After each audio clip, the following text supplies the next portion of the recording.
Another annual general session of the state legislature is in the books. What a remarkable process.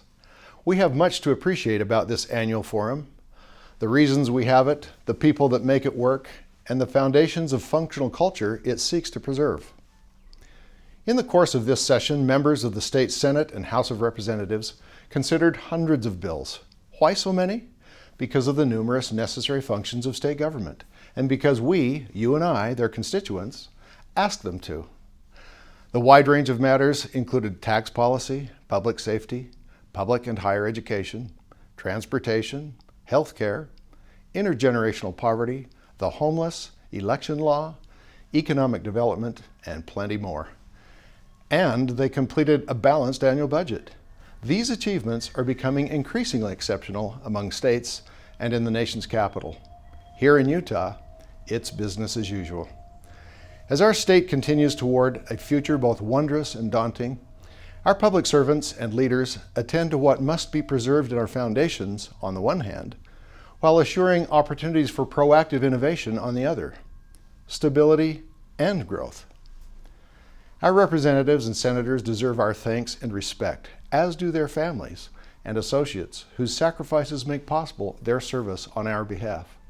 The vast majority of our legislators on both sides of the aisle are futurity-minded public servants, statesmen and stateswomen, willing to engage the rigorous dialogue whereby sound policy is developed.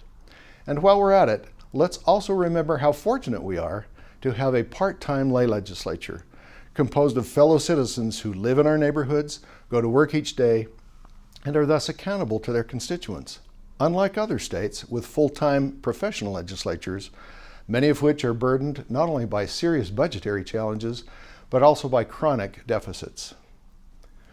The deliberative mechanisms of the legislature are designed to evaluate and make decisions based on many factors, perspectives, available resources, limitations, and other competing elements, just as each of us make decisions in our personal lives based on multiple considerations, including foreseeable consequences, positive and problematic.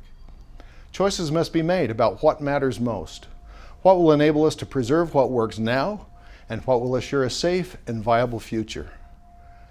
Appropriate attention and concern is now being raised about the numerous initiative items anticipated to appear on the ballot in the November general election. Matters that carry serious long-term impacts, completely bypassing the scrutiny and vetting of the legislative branch that otherwise would assess the multiple impacts of such proposals, including implementation and fiscal costs, and coordination with existing state law and policy. Individuals and organizations promoting the initiatives will, with the rest of us, live with the consequences.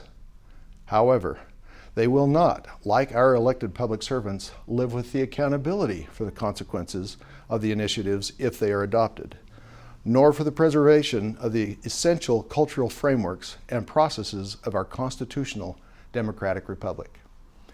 It takes a duly elected legislative body to make sound and prudent statewide public policy. Here in the Beehive State, that duly elected and accountable body is the Utah Legislature.